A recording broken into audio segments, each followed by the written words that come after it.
ang kanyang paglilingkod sa lungsod ng Maynila. Isang patunay ng tapat at bilis-kilos na serbisyo para sa bawat Manileño. Mga Manileño, muli kagalang-galang Mayor Francisco Isko Moreno Domagoso.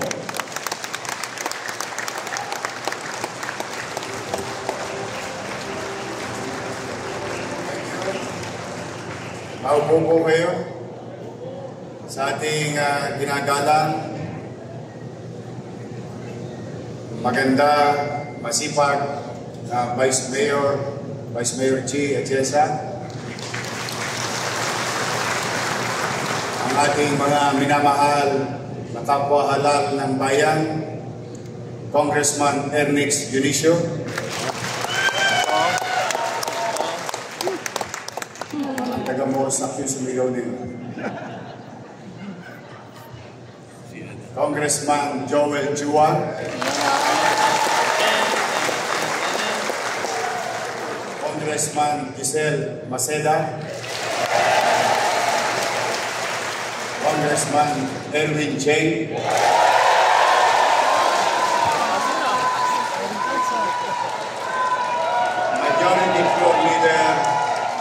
Majority Floor Leader Mon Yupanco, at mga kusihal ng Maynila. Ari pa kayo makita, except kay Ian. Ayaw ba? Dala mo ba yung dinanting mo? Maraming salamat. At siyempre, ang ating pinagalan din na matagal naglingkod sa atin sa Maynila, ang ating minamahal Congresswoman Sandy Ocampo.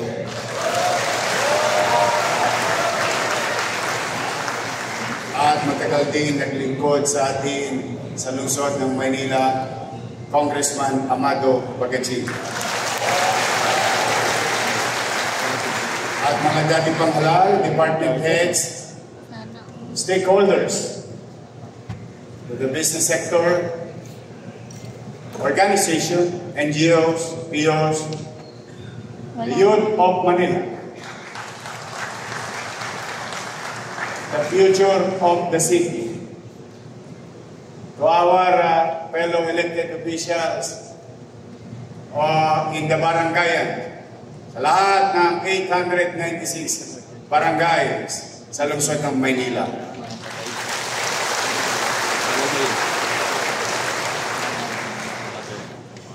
Sa aking partner, hindi sa City Hall, sa bahay. Kasi pa, Tiny, my wife,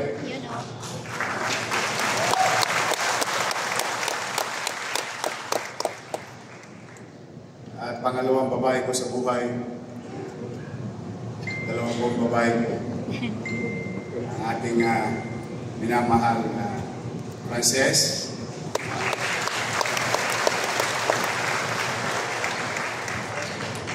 she's been helping around without DY, wala. But anyway, welcome, and let me don't want to take much of your time. I know that all of you mga gawain din kayo, but to the department heads of the City of Manila, magandang umaga. Sandang araw na po nang simula na tayo'y manungkulan dahil sa sigaw ng taong bayan, bumalik ka na.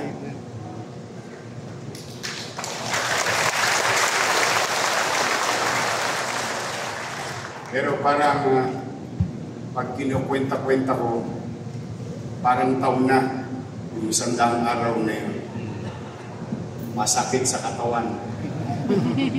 But be that as it may, sabi nga sa isang kasabihan sa English, it is not the years in your life that count. It is the life in your years. Sa pamamahala naman, What matters are not the days in your term, but what you have done to make each day matter to the people you serve.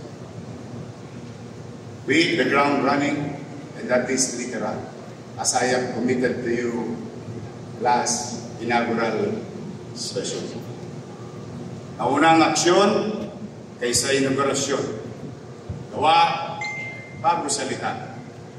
100 days ago, we were left not only with the mountains of death, but also with the mountains of garbage.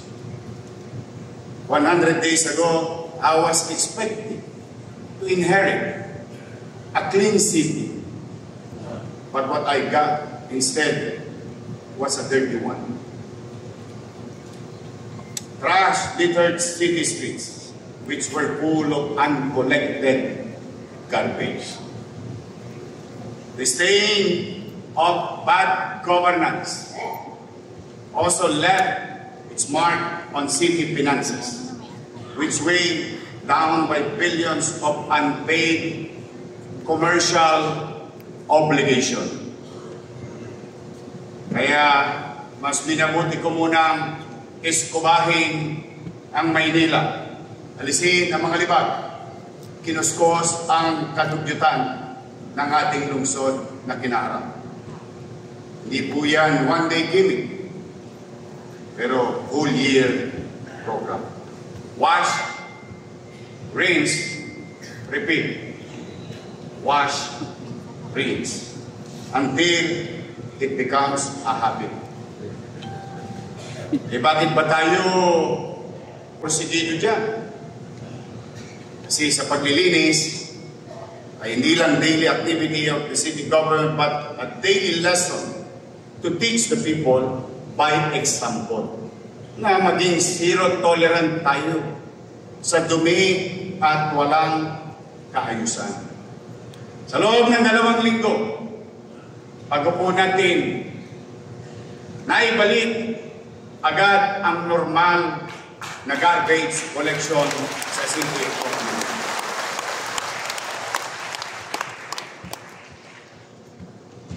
Bagay na aking ipinagpapasalamat sa kapwa ko kawanig ng pamalang lungsod. Palakpakan natin ang mga taga-DPS.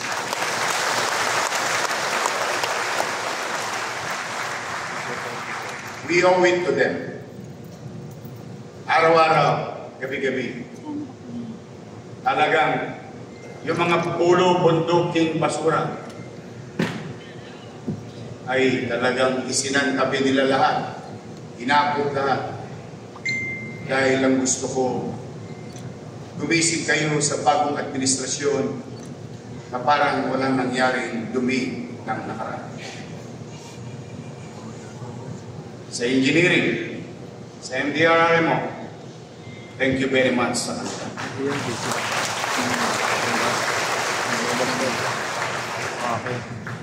Ano ang isahing hatid nito sa Manileño at sa buong mundo?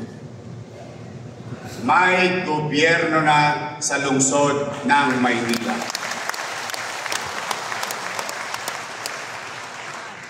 Hindi na siya MIA or what you call missing in action. As we proclaim to the world that Manila is now open for business, we also warn bad actors that is now close to crime. Hindi tayo ulad kung walang pakundangan ng paglabag ng mga batas, lalo na sa ginagawang tanghaling tapat sa gitna ng karamihan. Kaya yung mga akyat truck ng arte, panatag kayo. Araw-araw, pinapakain po natin sila. Binigyan pa natin ng gwardiya. Lahat ngayon ng mga nakalawit natin sa arte, nasa poyo na po. He will not stop until they stop. They may succeed from time to time, but the law will catch up. And we will put things in right order. The danger of petty crimes becoming common at naging image ng gobyerno that is so inefficient and cannot even resolve street crimes caught on camera. There are no big crimes or small crimes. There is only crime. Kung hindi masugpo, ano na lang ay kakantsaw sa atin ng mga gustong mamuhuna sa ating Luzon. O mga Tolonges, hindi natin masugpo, paano na kaya ang mga tunay na tulisan? Maliban sa kalinisan, kaayusan at pagsugpo ng krimen ay ating tinutukan. Kaya naman, tumaas ng 9.2% ang crime solution efficiency ng Manila Police District. Ang ibig pong sabihin, as I have promised, mga Tolonges at Tulisan sa Maynila, yes, I may not prevent you harming others. But if we fail in preventing you, I guarantee you, sa masulok kayo ng Pilipinas, tatalupang ko ang buong Pilipinas, mapapanagot ko kayo sa mata ng batas dito sa lungsod ng Maynila. This is the rationale why we began our term with ground war of hitting the ground running after crooks and hitting the streets, cleaning it, lighting it, and clearing it of obstruction. Alisunod na rin sa mga ipinangako ko, matapos natin inilapat ang ating kamay sa Biblia, that I will build a smart government. And by smart government, a street smart government. Na ang pagbabago hindi kailangan na sa PowerPoint lang, pero kita sa ebidensya ng kalsada. Streets rid of garbage, streets free of crime, streets lighted at night, streets where commerce and traffic can do and coexist. Bakit ito ang focus natin? Simple lamang po. To show proof of concept that Manila is now under new management. One that makes sure that laws are implemented, rules are followed, basic courtesy is extended, problems are solved, and complaints are acted upon. On this, I walk the talk, we walk the talk on the city streets. Ang Torre na City Hall ay hindi ivory tower ng alkalde nyo. Ang alkalde ay nasa lansangan, hindi nakaposas sa kanyang upuan. Mahigit 500 ang ating outside engagement mula Hunyo at 30 ng mananghali hanggang Oktubre 7 ng taon ito. Hindi kasama ang mga impronto o madaliang inspeksyon sa kalye, sa estero at pagketa. Mayorship is also an outdoor sport. I cannot push for more change if I am a desk-bound pencil pusher or always behind the laptop screen. To inspire the people, we must lead by example, not simply to extort or encourage from the rear, but be there out on the front. A viable leadership is the one that is visible. Tulad ng naganap, makailan lamang noong September 21. Nasaksihan natin na maaaring maligaw ang kabataan ng ating lungsod, ng ating bayan sa pagmamanipula ng mga political interest ng ilan lamang. With that, those kids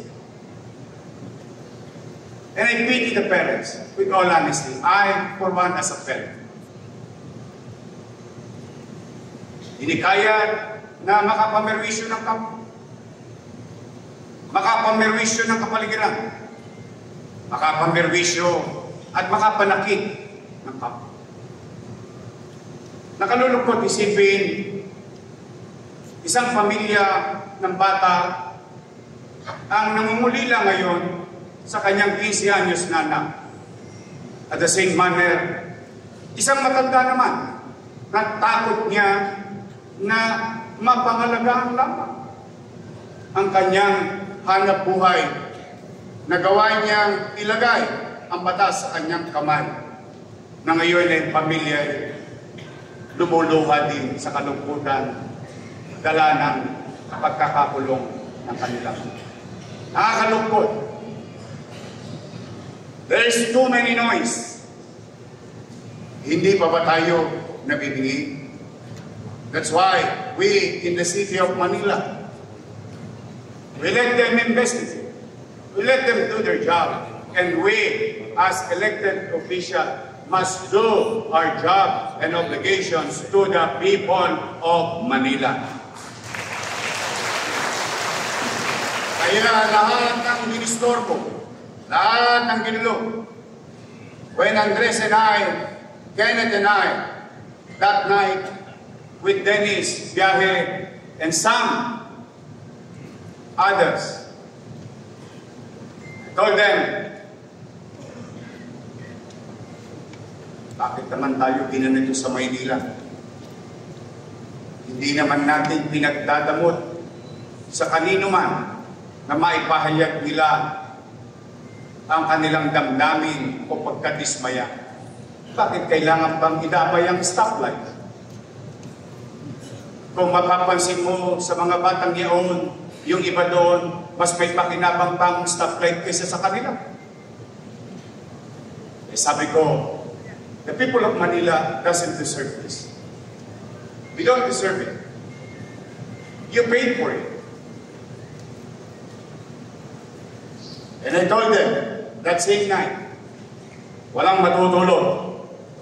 Andres, maghanap ka ng mahinga mong pintura. Kenneth, lahat ng truck na available.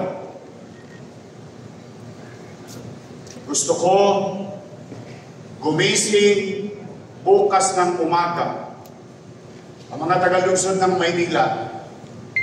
Bago sila natulog, nalulungkot sila sa katayuang pisikal ng ating lungsod sa ginawa ng mga dumako dito sa Maynila.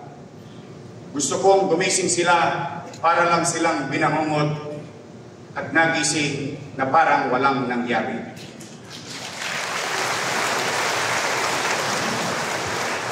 Yes, we did it. Salamat sa kanila.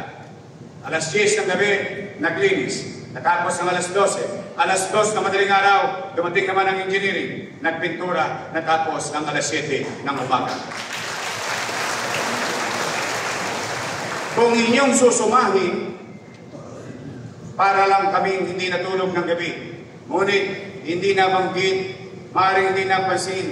The day before that, hindi pa kami natutulog sa paghahanda ng MHD, ng MDRRMO, ng Red Cross na partner namin, kung saan nag-alay kami sa mga dadako sa Maynila ng doktor, ng nurses, ng EMS, pati ihiyan nila tubig upang maiparamdam sa kanila na welcome sila sa Maynila. For 48 hours, your city government did not sleep. But then again, those are water under the bridge. Salamat sa Diyos. Salamat sa mga empleyado ng lungsod ng Maynila. Nakaraos tayo.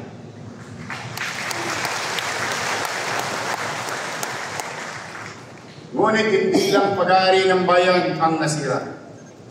Hindi lang mga pulis ang nagalusan, nasaktan.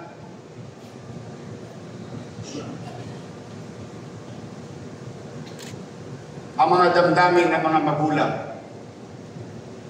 sa pag-aalala nila o ano ang sasapitin ng kanilang mga anak na naligaw na nila. Kaya, anyway, way forward, I hope marinig to na mga kabilang parte ng politika. Iba't ibang kulay ng politika. Welcome po kayo sa Maynila. Hindi namin ipinagdadamot ang aming minamahal na lungsod at pamayanan. Punta kayo rito, you can practice freedom of speech, but you don't have freedom to destroy. And I hope next time around, let's discipline ourselves. Kung gusto nyo ng pagbabago, kayo mismo bilang tao, tayo mismo magbago, magdisiplina, mag-usang disiplina. Walang karapatan ng sinuman, kahit sa batas at sa mata ng Diyos, na binigyan ng karapatang mamerwisyo, manakit ng pisikal ng kapwa niya. Wala po yun. Technically and morally. But again, you're always welcome in the city of Manila. But those people, I'm just awaiting for your warrant of arrest, because there are some individuals who are still at large. The moment na lumabas yung warrant of arrest, sumuko ka na. Dahil tatalupang ko ang buong Pilipinas, papapanagutin kita sa mga tagalungsod ng Maynila sa batas ng ating bansa. Not today, not in our city. In Manila, we mean what we say, and we say what we mean. Here, those are the commitment, but those who committed crimes are pursued by police, not by press release. Sa lahat ng mga ito, pinapakita natin our consistency to our commitment. Kaya, ang gusto ko, gobyernong laging mabilis kumilos. Confidence ang kailangan ng pamahalaan. Confidence sa puso't isipan ng mamamayan. Kapag ang mamamayan may tiwala sa pamahalaan, mas mabilis na abante ang ating komunidad at syudad. Confidence shown not in terms of likes and shares and views that appears on our social media platforms, but confidence computed in terms of more funds in our coffers, new investment in our city. While before, Manileños voted with their feet by leaving the city, now the vote of confidence takes the form of more business permits filed and higher revenue paid. Ngayon, sa ating layuning ibalik ang tiwala ng mga Manileño sa kanilang pamamahala o pamahalaan, muli natin binuksan ang e-POS o ang Electronic Business One-Stop Shop. Sa malinaw at maayos na proseso, layunin natin sa e-POS na muling maibalik ang tiwala ng mga namumuhunan sa lungsod ng Maynila. Dugot pawis na buwis ay ginamit ng tama. Binigyan ng pagpapalaga ng kanilang pamahalang lungsod. At sa pamamagitan ng e-POS, sinuklian tayo ng taong bayan. Lumobo ang ating koleksyon sa business taxes at iba pang licenses at permit ng 552 million pesos. Sinalubong ang ating tax amnesty Turin ninyo, wala na tayong pera, nag-amnestiya pa tayo. Narinig ang panalangin ng taong bayan. Forgive us our debt and deliver us from red tape. 141 million pesos mula sa mga delinquent tax payments ang ating naging ganansya. Habang maraming nag-iingay sa flood control issue na unang narinig, at alam naman natin, unang nasimulan ang paglalaan nito dito sa lungsod ng Maynila, tayo naman ay tumutok ng kung ano ang obligasyon ng mga kontraktor sa inyo, sa atin, bilang mamamayan ng lungsod ng Maynila. Sabi nga ng ilan, sinisingil nga natin ng buwis. Yung nagtitinda sa kalsada, etneb sa umaga, etneb sa hapon. Pero ito yung mga bilyong-bilyong kontrata, hindi ko malaman, kayo na ang umusga. Paano nakalusot ng 2022, 2023, 2024, 2025? Itong mga bagay na ito sa pamahalang lungsod. Dalawang bagay lang yan. Walang gobyerno o walang malasakit sa tao. But not in Manila. Dahil dito, nakalikom tayo ng 131 million pesos sa contractor's tax mula sa 315 flood control projects simula ng 2022 to 2025 and still counting. Paul, marami pang SOA.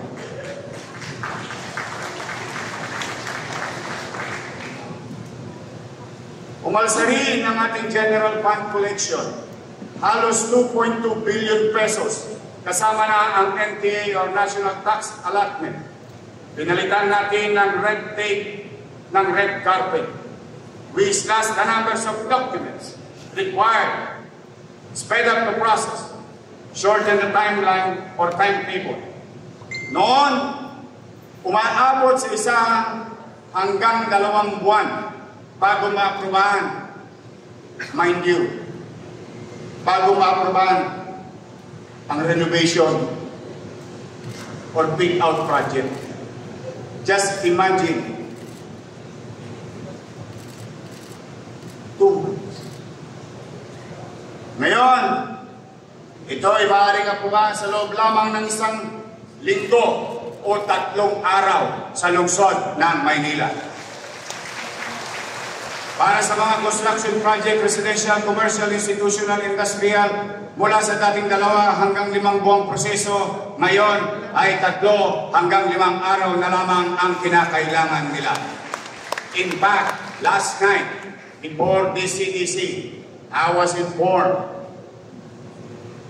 the one who applied with us last week paid 3 million pesos for zoning fee today. So just imagine what we can do more if we are more efficient and we practice the ease of doing business in the city of Manila. At ito'y hindi laway-laway lang.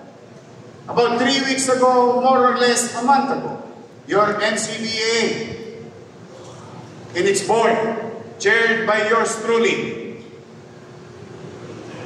mula sa 20 dokumentong kakailanganin ng karaniwang hinihingi sa zoning application, ngayon ay 7 na lamang. At kung hindi ka naman pumasa at kailangan mong pumapila, from 15 items, ngayon 5 na lamang ang kakailanganin.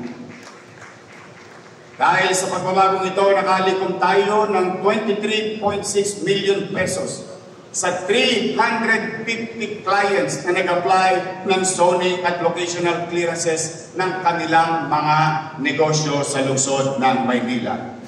Nandiyan dyan mga restaurant, convenience store, bangko, ospital, sinihan at iba pang residential at commercial project. Dumami rin ang building permit. Noong araw, pupunta ka sa zoning, pupunta ka sa building permit, dapat tapos na sa normal. Ngunit, anong ginawa? Pupunta ka sa zoning, doon sa maliit na butas, at nagsisilipan kayo. Pero mo nagbabayad ka ng buwis, ang inalay lang sa'yo, ganitong kaliit na butas. At nakakandadong opisina. Literally, nakakandado ang opisina. Dapat tapos ka na, babalik ka pa raw sa zoning. Baka kasi may nakalimutan ka pa. But mind you, to our stakeholders, gone are the days. No more lonely nights. Wala na po sila. Salamat sa mga taga-lungsod ng Maynila.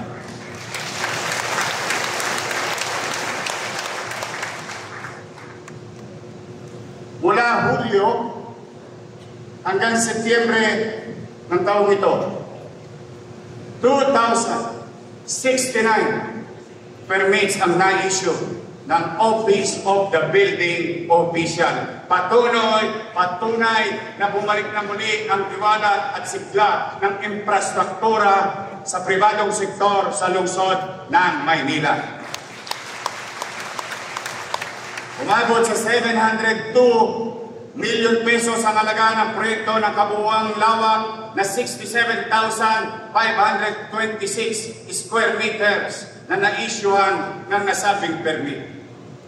Muling nag-invest, naniniwala sa ating lungsod ang ating mamamayan at negosyante. Kung may mga bagong bahay at gusali, may dagdag ding hanap buhay. Kung noong ay 18.9 million pesos lamang ang nalikom ng business permit mula July to September 2024. Ngayon, tumaas na mahigit kumulang 300% ang nalikom, amounting to 58.9 million pesos sa business tax. Parehong buwan, parehong dami ng buwan. Parehong opisina, ang pinagkaiba, taon at pamumunuan. Thanks to our people in business permit.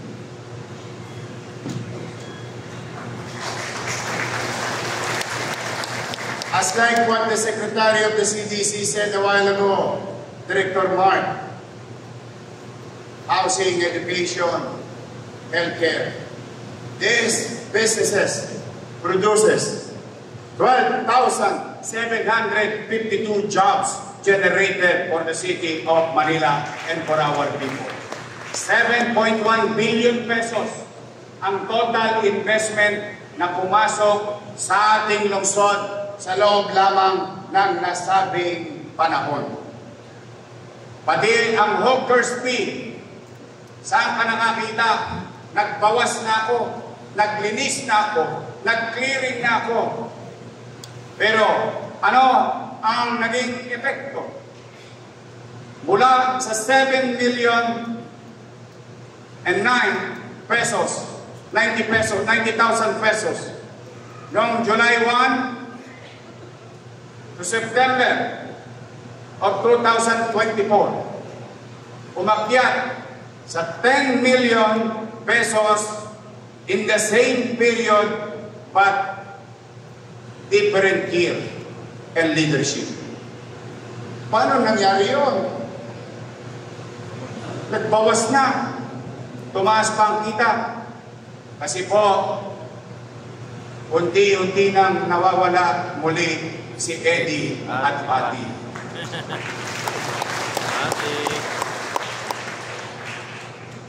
Sa Manila Traffic Parking Bureau, noong Hulyo hanggang Setyembre 2024, 30 million pesos lamang ang kabuuang kita ng MTPP. Noong tayo'y pumasok, July and September, different year, different leadership, umakyat ng 37 million pesos ang kinita ng nasabing tanggapan.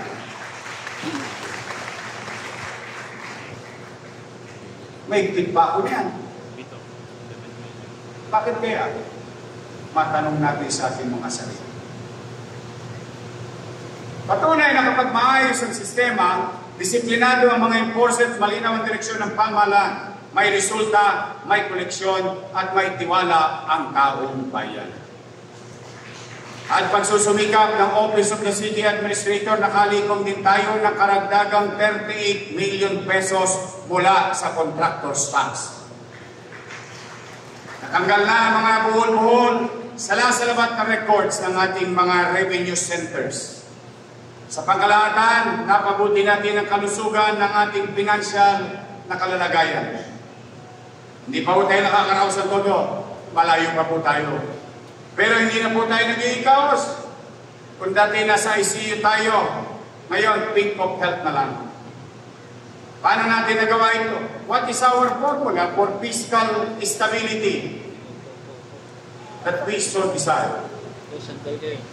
Dagdag, bawas. Ulitin ko. Dati, negative yun. Let's make it possible. Dagdag, bawas. Dagdag na koleksyon through efficiency of collection, bawas gastos. O walang kapararatang paggasta ng salapi ng taong bayan.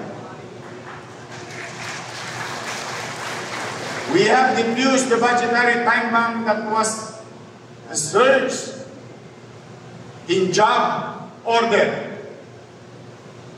At maraming nakaka-relate dito sa loob. Kumpara noong January to June, 9,830 JO. At ang masakit, tatambay ka lang sa kanto, JO8 ka na. Wow, sarap. Sarap. Sarap.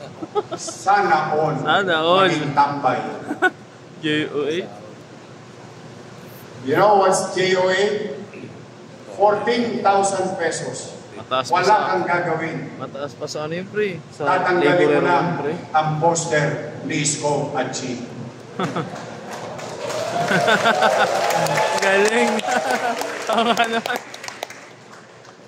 Sarap naman. Pero,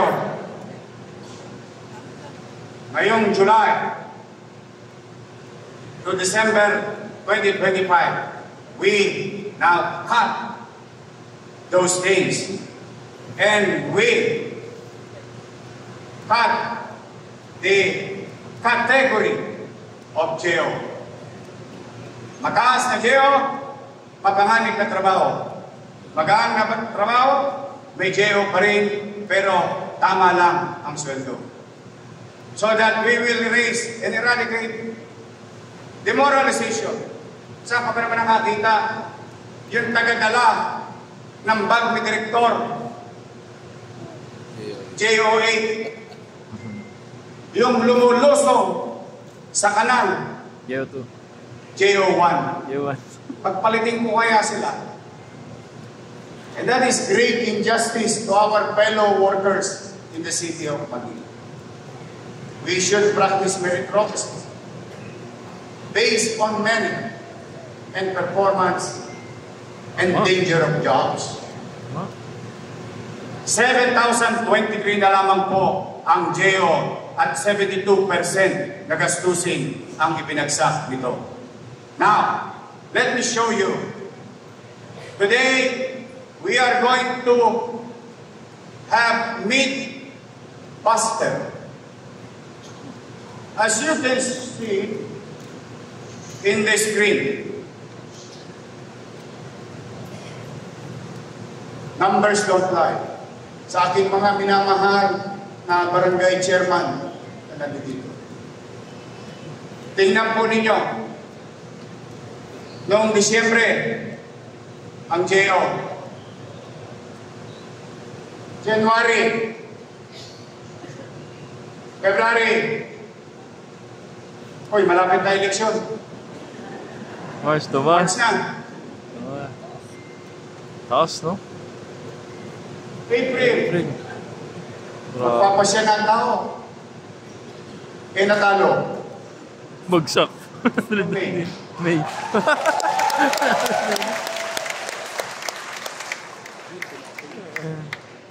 The thing speaks for itself. Maba, pre.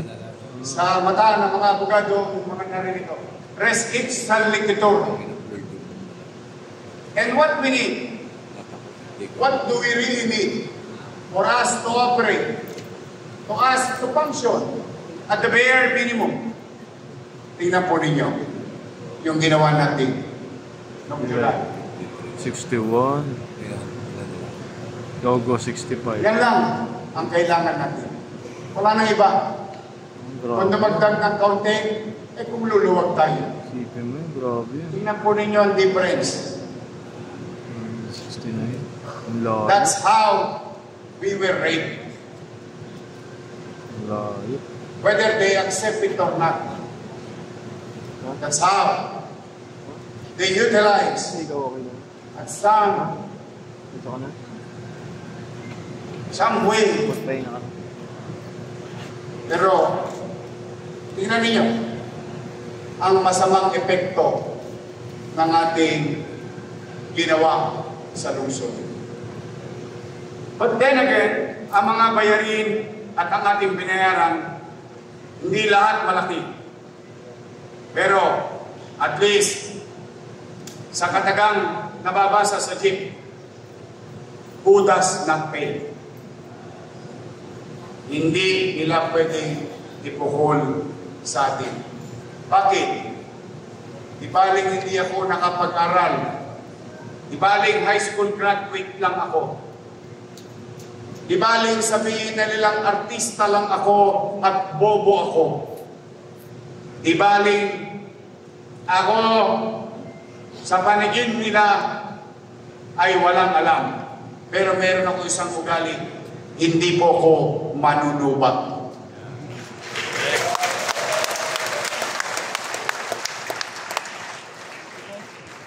Mas masakit na tawagin kang istapadora or istapador.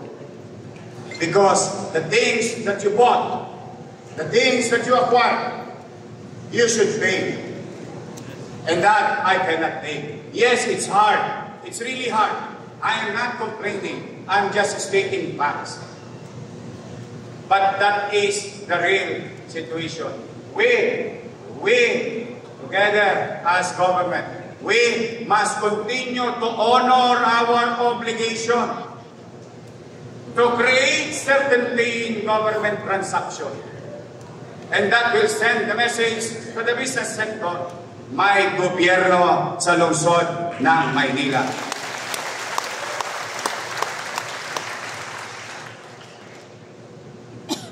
Kahit na nagkagaganyan tayo,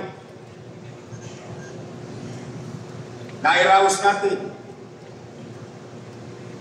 District 1, District 2. See you tomorrow, District 3, District 4. See you the day after tomorrow, District 5, District 6. Hirap tayo, pero tuloy ang pensyon ng mga senior citizen natin.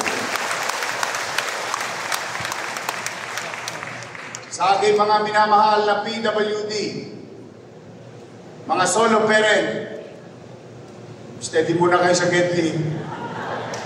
Kapag kalala, malay nyo, Hindi ko nga mukhang maisip na makasisingil ako sa contractor's tax, and because of that, we have shared 58 million of that money to Pamantasan Lungsod ng Maynila.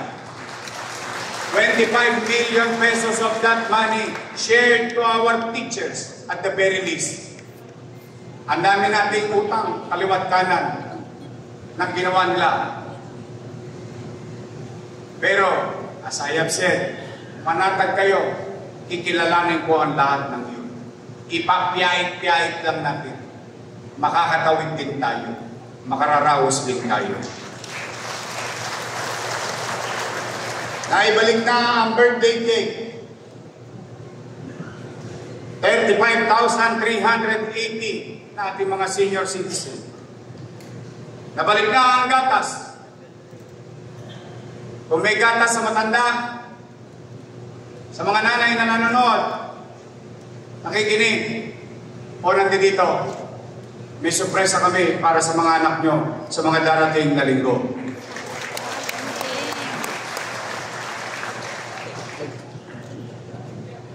Napondohan din natin, naku, yari na naman ako. Nabigay na natin yung allowance ng PLM sa estudyante, may utang pa. Malamang, sabihin ng UDM, paano naman kami, Yorme? Steady lang kayo sa Gedli. Asa nakaluwag-luwag ako, Arya. Arya ng Arya. Hanggang mayroon pang sinulit na nakaigit. Yari ako ng yari ang salon ng Saranggola. Someday sama, aangat din tayo ng todo-todo.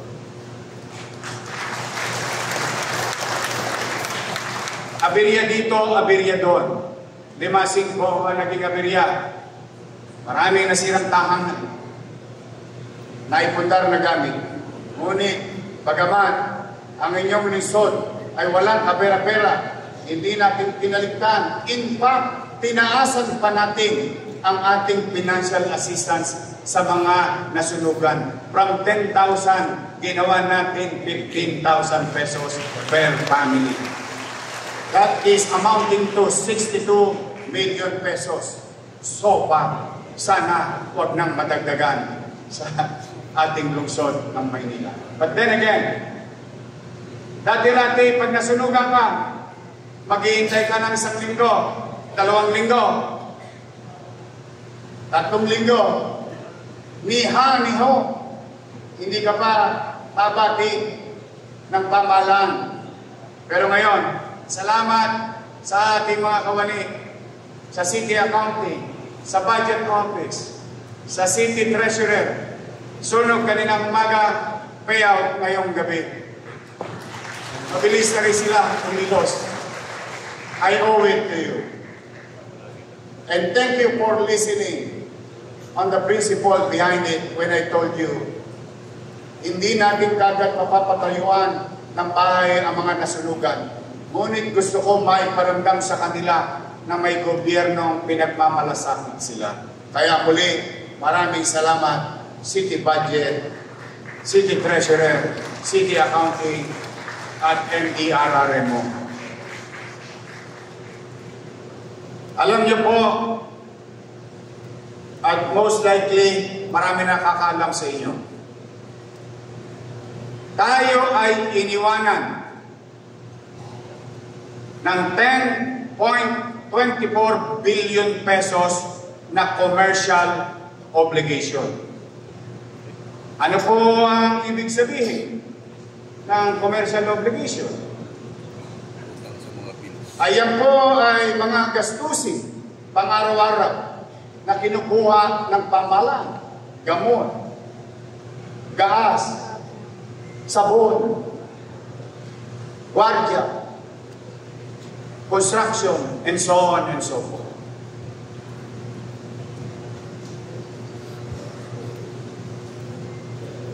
At ito ang myth buster. May nagsasabi noon, at alam ko sa mga barangay chairman, narinig nyo rin ito. Si Yorme, Kaya kami hindi nakapag-gobyerno. Kaya kami hindi nakapaglingkod. Si Yorme, maraming iniwang utang. Tama, mali? Sinabi nila yun. At ipinaliwanag ko naman kung bakit at saan napunta. Pero hindi yun yung punto. Ang gusto ko maging punto at maging aral at leksyon sa atin bilang mamamayan. Huwag tayong magpapabudol. Kasi uso-uso ang budulan. Na-JO lang kayo, nalito pa kayo.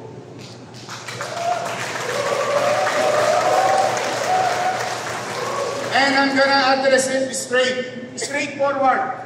Walang pagkukubli. Totoong nangutang ako sa kasagsagan ng pandemya. Ngunit ang ating inutang ay may takdang kabayaran. Ibig sabihin, kahit 10 at 100 beses kung sabihin ito, pag ang tengang kawali ang kausap mo, talagang magbibingi-bingihan. Ulitin ko. Umutang tayo dahil may mandanas ruling akong natagpuan. At ang inutang natin, tinutugon ng mandanas ruling. Kaya, kung ang sasabihin ay kaya tayo walang gamot sa health center, tambak ang basura, walang allowance, walang binigay sa eskwelahan, and so on and so forth dahil sa utang, hindi po totoo yun. Bakit? Tingnan niyo po ang screen ninyo. Wala pa tayong pera pero ang nabayaran ko na utang or commercial obligation na iniwan nila ay umabot na sa 3.1 billion pesos.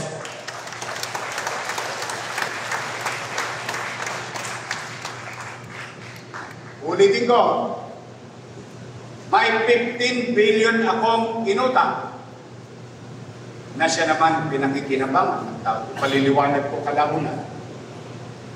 Ngunit may iniwang commercial obligation na 10 billion.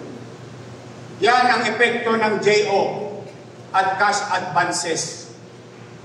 Tanong, Yorme, kala ko ba wala na tayong pera? Paano mo ba nabayaran yung obligasyong iniwan sa iyo ng nakaraang administrasyon? Ayan po, hindi po pwede i-complete. 3.1 billion na. Wala pa tayong pera niyan. Tanong, Yorme, nakabayad ka ba sa mga inutang mo sa bangko ng Land Bank at DBP? Ayan din po, 272 million pesos. So which is which? Sino kaya ang tapat at totoo?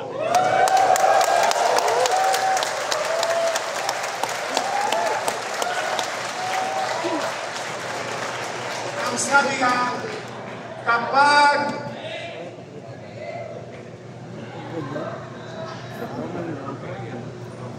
ka gusto, maraming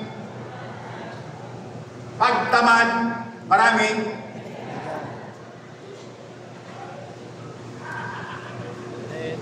that thing, it's fixed.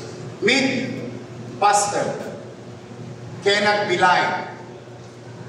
Oh, pwede ko namang subain, istapahin. Pakita mo yung susunod na page. Yung isang picture, makikita niyo yung mga binayaran kong obligasyon sa kanila. Pulis na nga lang ang utang mo, PWD na lang, sa kasolong parente. Although sa marami pang gamot na bayaran. Bakit? Bakit natin nagawa yun? Yung una niyong nakita kanina. Yung una niyong nakita na ginawang JO ang pera, imbis na ipambayad sa obligasyong kinuha. So, I think by this time, that will put an end to your doubts in your mind.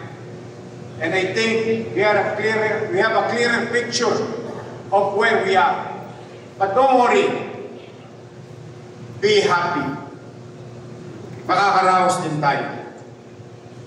Tanong, totoo ba na may iniwang 10 bilyong commercial obligation? Sila, totoo. Hindi pwedeng ikaila. Ang tanong ng mga Manileño, ang tanong namin, may naramdaman ba tayo sa 10.2 billion na yun? Hindi ako para humusga. Nagmusga na ang taong bayan. Walang naramdaman. Kaya nagtagumpay ang bumalik ka na. Yes!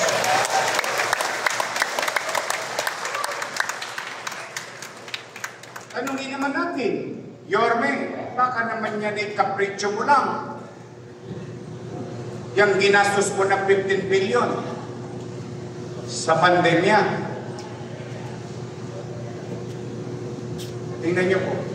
Condominium 1, Condominium 2, Condominium 1, Pasay Community, San Lazaro Residence, San Sebastian Residence, Pedro Hill Residence, Magsaysay High School. Anak mo, 3 taon na hindi pa tapos. Samantalang ginawa natin yung Albert, ginawa natin yung Manila Science, ginawa natin yung Alvario, 10-story, fully air-conditioned public school. Sa loob lamang ng 3 taon, kasagsagan ng pandemya, sabay-sabay na ginawa. Tanong, napagpakinabangan ba ito ng taong bayan? Nagagamit ba ito ng taong bayan? Catlab, Ospital ng Maynila. Paseco Hospital, 3 taong nakatingga. Catlab, 3 taon by the hundreds of millions. Bakit? As I have said so many times to people of Manila, to you, to each and every one of you, mahirap, middle class, mayaman. Ano sabi ko? Hindi ako mangingimi na gastusan kita ng milyong-milyong piso kahit isa ka lang, mabuhay ka lang at madugtungan ko lang ang buhay mo at makasama ang pamilya.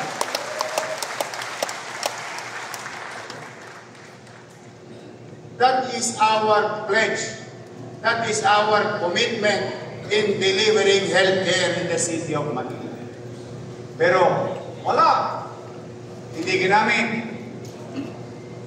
Maraming gamit. MRI, CT scan. Itinatago.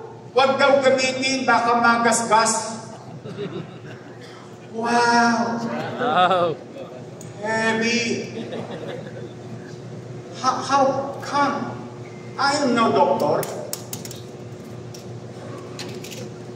But I know how it feels.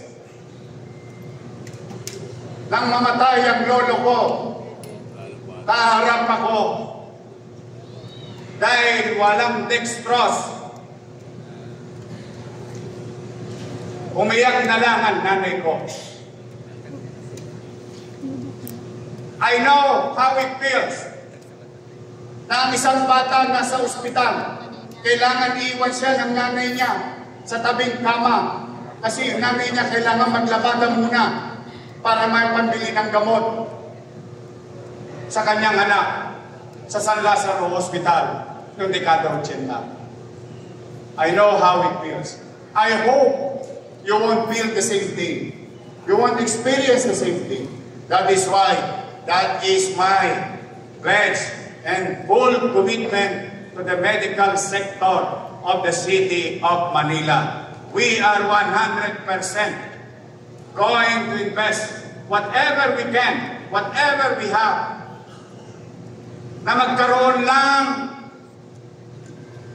ng sapat na pagkakataon, pantay na pagkakataon ang isang mahirap at isang mayaman, pareho ang gamit sa ospital. Parehong may gamot sa ospital. Privado man o pampubliko. Kaya po,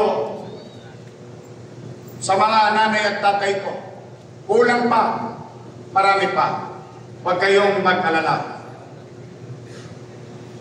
Maraming salamat sa PhilHealth. Palakpakan natin ang PhilHealth.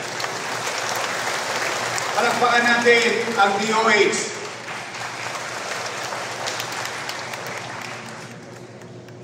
Unti-unti na natin makakamit para sa mga taga-Baseco.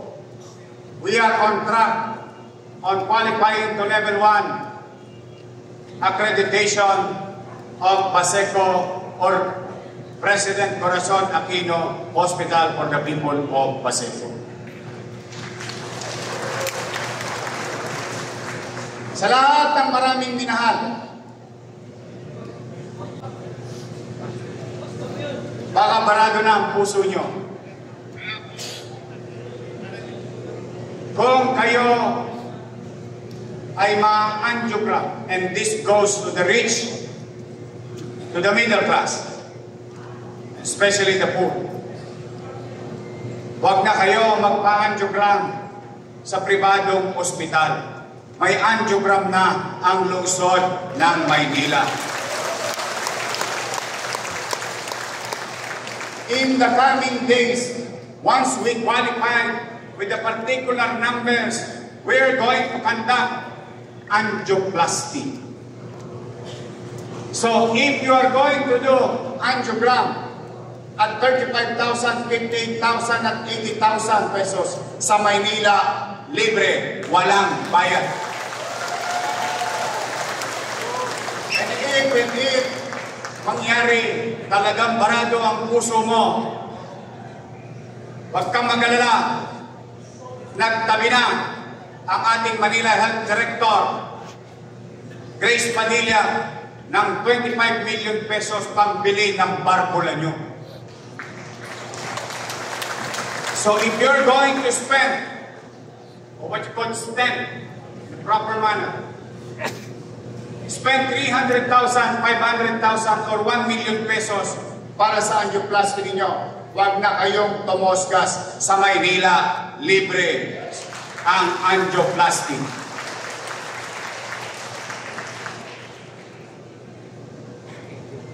Now, with our commitment to education, wala tayong pera. Yes, kayo mag-alala, makakaraos tayo. But, we have to move on. We have to move fast. Because we've lost 3 years of our lives of stunted growth in the past administration. Now, why am I saying that? Before I left as your mayor in 2022, I committed myself to pamantasan Luzon ng Maynila. In fact, not only Laway, I created an ordinance, passed it before the City Council, to make the old hospital of Hospital ng Maynila to be converted as an educational facility wherein we can accommodate more doctors and nurses. We can be part of nation building by producing more doctors and nurses and medical students. From 300 based sa assessment ng PLN, pag naitatag natin next year ang pamantasan Luzon ng Maynila, College of Medicine, or what you call PLM, Academic Building for Health Sciences. At kilala nyo naman kami. Kung ano ang drawing, yun din ang mangyayari.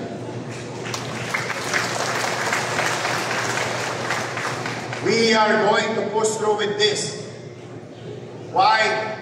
We, as City Government of Manila, modesty aside, I think we are now the largest healthcare provider as local government unit in the entire country. And we must adapt to the demand by producing more doctors and nurses in the future or other medical allied field. Yan ang pangarap natin. Kanino? Sa anak nyo. Sa apo nyo. At magiging anak ng apo ninyo. Soon, they will have such school. At pag nangarap sila na maging doktor, hindi naman kayo mahirapan. Dahil available na in the coming years itong pasilidad para sa mga estudyante ng pamantasang lungsod ng Maynila. Mga Manileño, mga manggagawa sa pangkalusugan, naibigay na rin natin yung 125 million pesos na PhilHealth share or professional fee ng ating medical and non-medical. At pumanatag kayo, malamang doblado to sa December.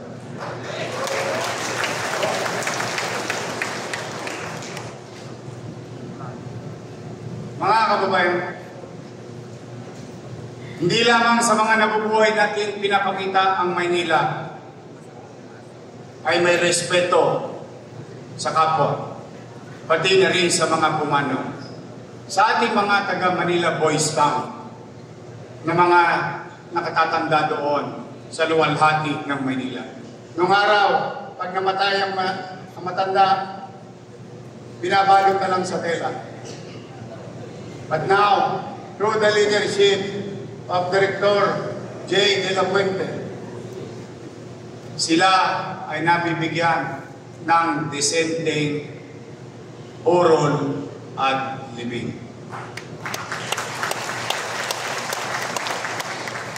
Sa mga infrastruktura at kalinisan, hindi nagpapauli ang ating city engineering at city electrician.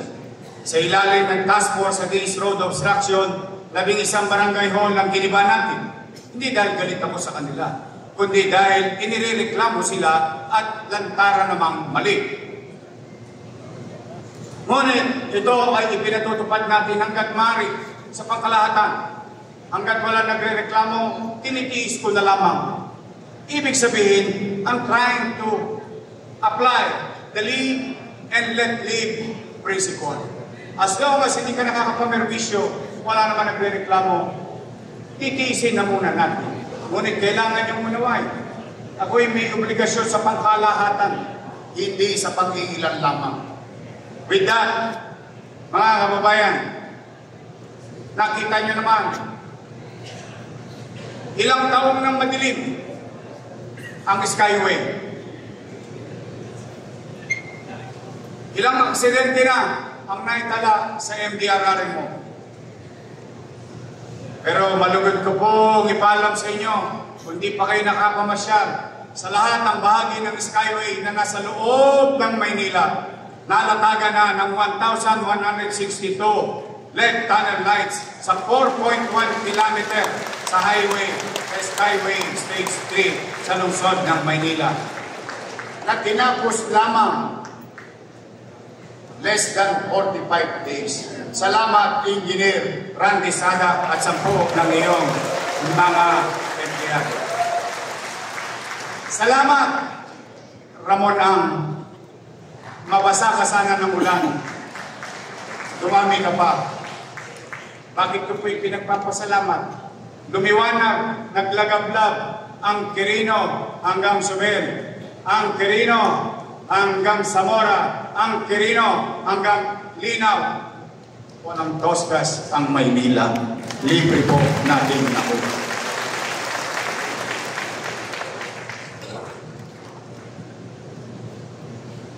On behalf of the people of Manila, I am now going to address this to all barangay chairman and chairwoman, SK, Kagawad, Secretary, Treasurer, XO, Tano, SK Kagawad, lahat ng barangay official. Maraming salamat sa pagtugon ninyo na linisin natin ang mga kanal ng lungsod ng Maynila.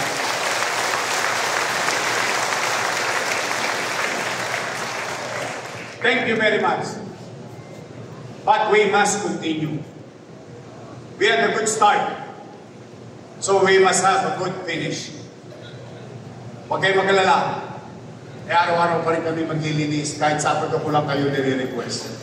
And I hope you continue, mga barangay official.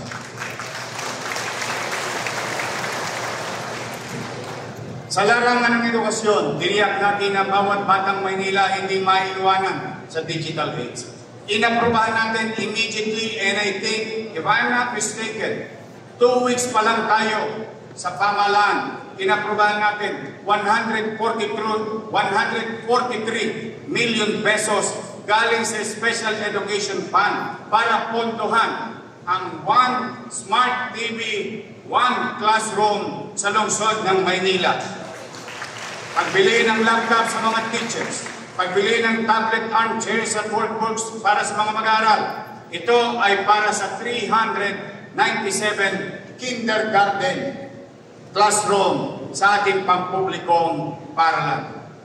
Hangad din natin na makapagturo at makadagdag sa aktibidades, mahalagang aktibidades ng ating mga bata. In just 100 days or less, 2 bagong library na itatatag sa lungsod ng Maynila. Moving forward, and before we end, I have so many reports. Pero inano ko na lang yung mga medyo masarap. Mga Ricardo, someday, anyway, I'm always reporting to you every Friday.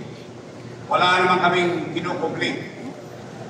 Now, nais ko lamang ipaalam sa inyo. Saan tayo tutungo? Una, nakikiramay ako sa mga biktima ng lindol sa Cebu. Now, as we were advised, as we were informed, in the past years, by so many agencies, we, in Metro Manila, not Manila alone, but in Metro Manila, we must come and be prepared with the big one. Kaya, ang una natin gagawin, magkakaroon na tayo, hindi lamang sa eskwelahan, hindi lamang sa opisina, magkakaroon tayo. Kakailanganin ko kayo, mga chairman, mga kagawad, we need to do this for our sake. When the time, pag iyan nangyari, hindi natin maka-quantify.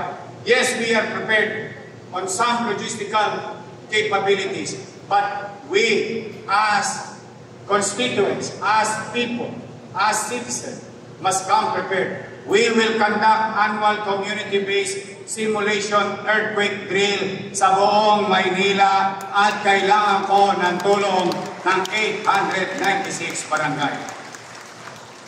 Magsisimulate tayo ng umaga, may araw. Magsisimulate tayo ng tanghali, tirik ang araw. Magsisimulate tayo ng gabi, baka hanggang mamaya mangyari habang tayo natutulog, baka hindi na tayo magising. We will never know it's when and how big and how hard we are going to be hit in Metro Manila. But we must come prepared.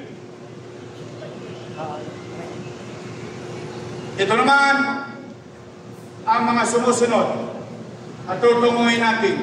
May awa ang Diyos, loobin nawa ng Diyos.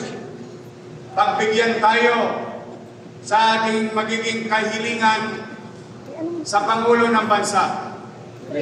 Nabigyan tayo ng use of agreement sa Intramuros Golf Course to be converted as open green space or Intramuros Forest Park. Tal, puro halos taong gobyerno lang nakikinabang sa golf course na yun. Bakit hindi na lang pakinabangan ng mga nanay at tatay kong senior citizen na makapag-jogging-jogging sila? Ang mga kabataan may malalakaran, ang mga tao may mapapasyalan. Kung kayo ay nakarating na sa New York, hindi po sa Cubao. Meron silang tinatawag na Central Park. And that is our aspiration. This, if given a chance, brought to us the management, or given to us the management of this. This will be the future of our children. Open green space in the city of Manila. Kaya ang hiling ko lang, sister, ang hiling ko lang kahit yung prak lang. Yung pang Toscas, paala na. Sabi nga, ano sabihan sa Ingles? Do your best and God will take care of the rest. Santa Ana National Shrine, Plaza Calderon. I will flatten the entire area to make it seamless that your peripherals and yung vista ng tao pagpapasok na sa makasaysayang Santa Ana, ang makikita niya yung makasaysayang simbahan ng Santa Ana, hindi ng kable at kung ano-ano mga istruktura doon sa kalyeng yun. We'll bring back the old days, the glory days of Santa Ana. Yan ang yaman ng Santa Ana. We will take care of it. We will redefine it to make it more appealing and looking back with our heritage. Loton Underpass. Sa Santa Ana, wala tayong hingin, pera na lang. Sa Loton, pwede tayong manghingi, pero pwede rin tayo pera na lang. But this is gonna be our Loton Underpass in the coming years. Of course, nakita nyo na ang mga Europeanong design ng pamantasang Luzon ng Maynila. Pili mo. Parang gusto kong magdoktor. Pinondominium 2. At pagkakahingi ako kay Presidente, isasabay ko na yung Binondominium 3. Wow. Ako po ay naglalahad. Pakinggan yung kaiti ha. Merong kakayanin, merong papangarapin, merong hihingin. Pero hindi ako titigil until we achieve those. There are properties of the national government underperforming. And today, to prove to you my aspiration, why am I looking into this? Paglabas niyo po dito, yumaga lang kayo sa kanan. Diretso niyo bago mag-Quirino. Diretso niyo po. May malaking lote, underutilized, owned by the government. What we going to suggest to the President, itayo ang Bureau of Plant Industry NCE vertical housing program about 4 buildings. That is our going to be suggestion to the national government. At patuloy natin popondohan ang Land for the Landless program ng lungsod ng Maynila. Again, we used to own this, but napabayaan, nakuha sa atin, natalo tayo sa kaso, nauwi sa national government. But we own it. We own it.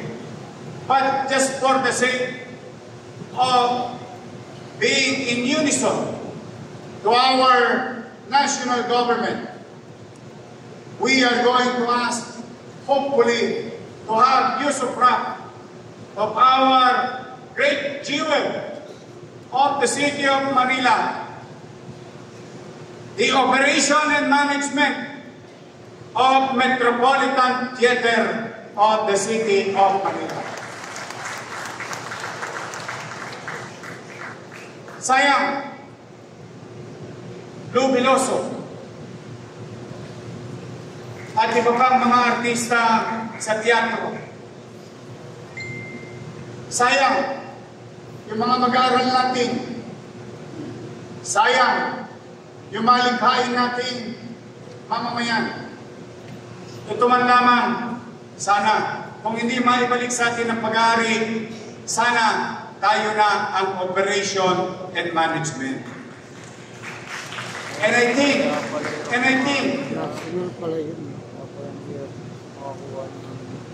kayang-kayang matakbuhin yan ng ating direktor na si Cristal Magaching ng Politika.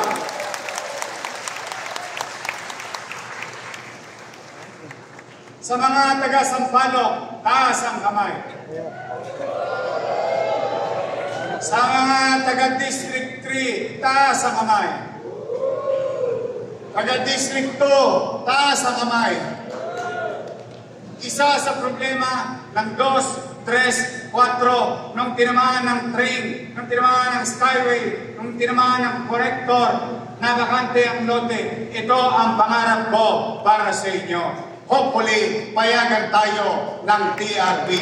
Public parking space under the skyway.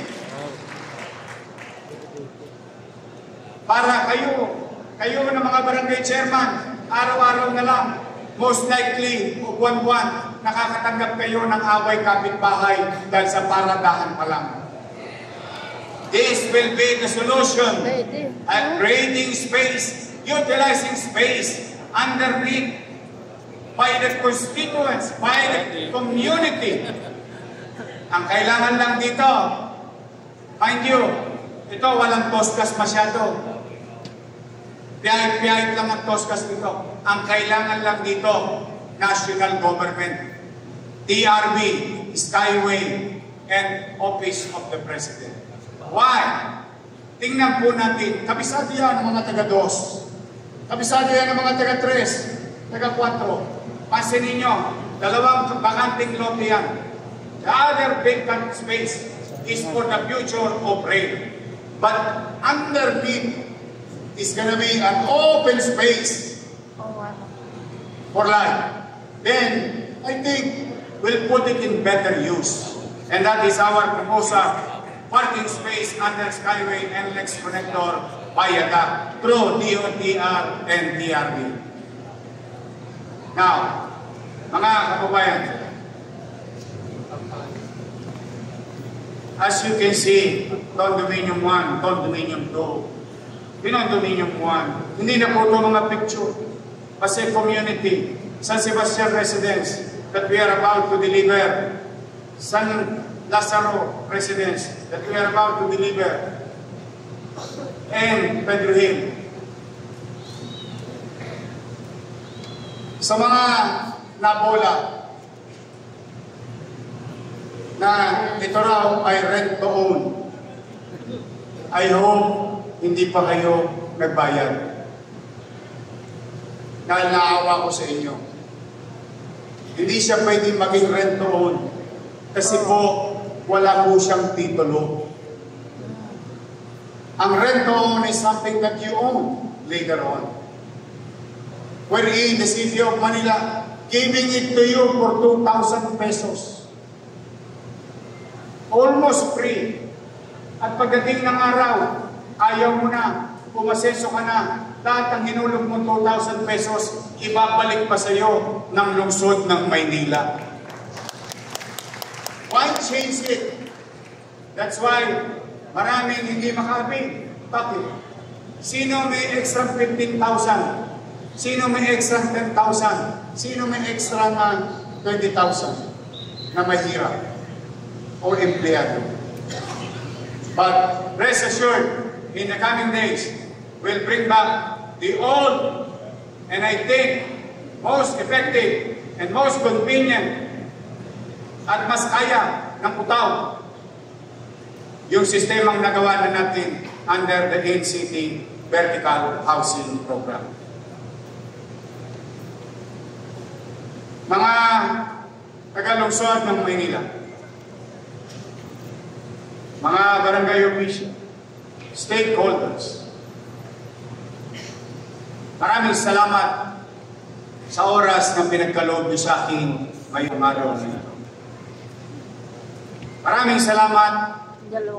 I think first time kayo nakakita ng CBC sa ating mga stakeholders. This is the way. This is the way, and it should be the only way to conduct a City Development Council meeting. You must participate. You are included. Hindi kailangan magkubli sa taong bayan sa paglalahad ng tatahakin ng ating puso. Maaaring yung iba'y hindi mauunawa. Maaaring iba'y nakauunawa.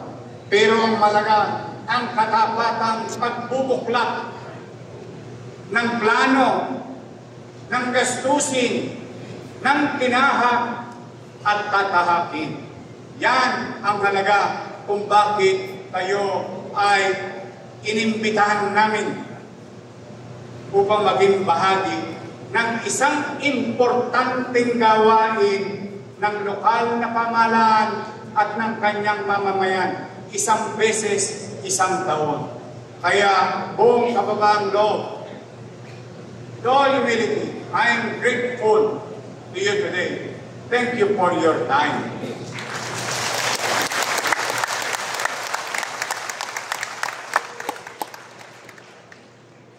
Now, I, your mayor, in my own little way, sa maliit kong kaparaanan, bagamat marami pa tayong susuwangin na suliranin, marami pang fiscal engineering ang ating gagawin, marami pang pagtatagpi-tagpi na mga nasira. Pumanatag kayo. Hindi ko sasayangin ang araw na pinagkaloob niyo sa akin today o sa araw nito.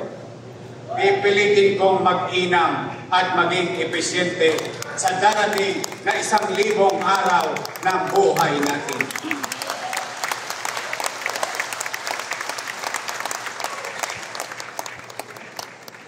At may awa ang Diyos. Notahan nyo na. Huwag na kayo makinig sa chismis. Kung lolobi ng taong bayan, mananatili ako ng 10 taon sa lungsod.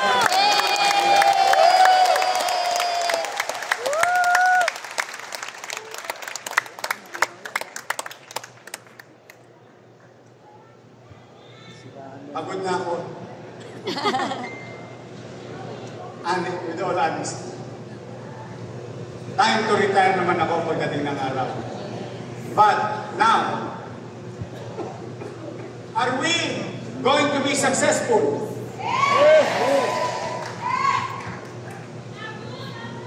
I love you too.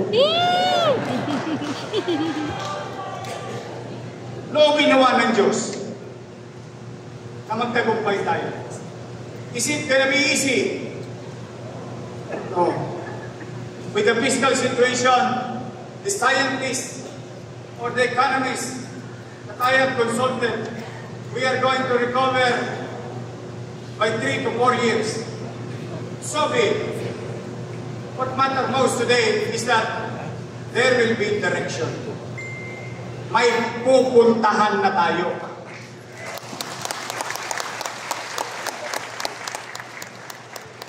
Kaya nagsusumamo ko sa inyo, mga chairman,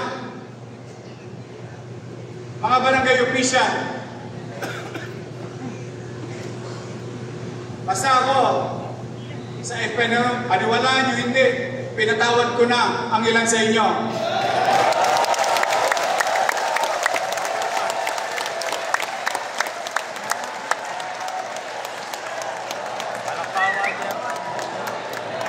Go!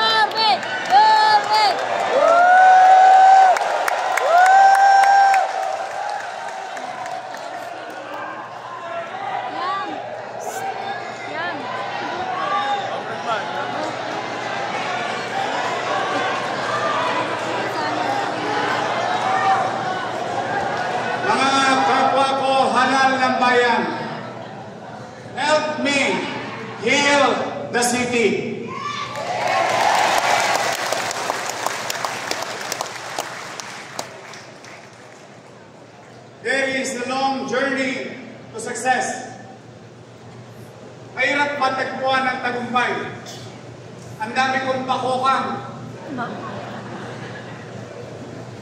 Alaala ng aking pagkakadapa bago ko natuntungan ang labesang ito. Road to victory is not easy, but it is not impossible.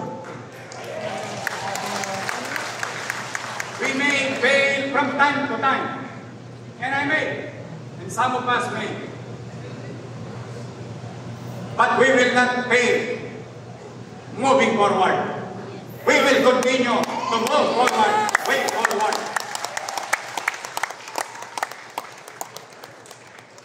And I'm proud and I'm happy to be with our Congressman Joel Chua.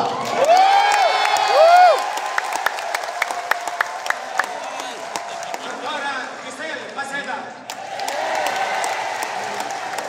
Congressman Erwin Cheng.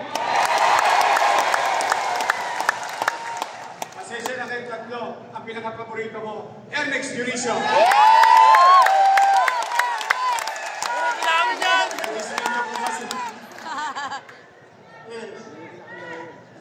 Loyal sa kanya.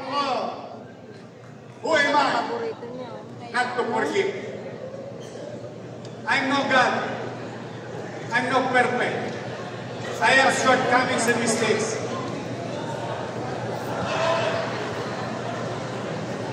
And that's why I always believe, kung si Jesus nga nagpatawad, niya ako pa kaya.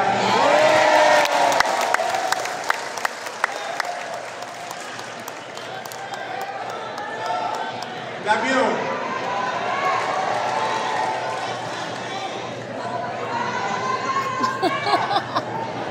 Kaya nga eh. Rally to me. Talagang galing sa loob. Samahan ninyo ako. Samahan ninyo ako. Sa pagkakadapa, sa pagbangon. Sa paghinto, sa pag-abante. Samahan ninyo ako because and I alone cannot do this. 2 million Manileños, 3 million daytime. Day and night, thinking of it, na sana maliwalas ang kanilang kapaligiran, panatag ang kanilang pamumuhay. Nakakauwi sila ng ligtas, nakapaghahanap buhay sila. It's not easy. That's why I beg each and every one of you, to the private sector, to our institution, to the businesses, to the department heads, to my co-workers in city government, to my vice mayor, to my councilors, to everyone. Help me. Let's come together and let's make Manila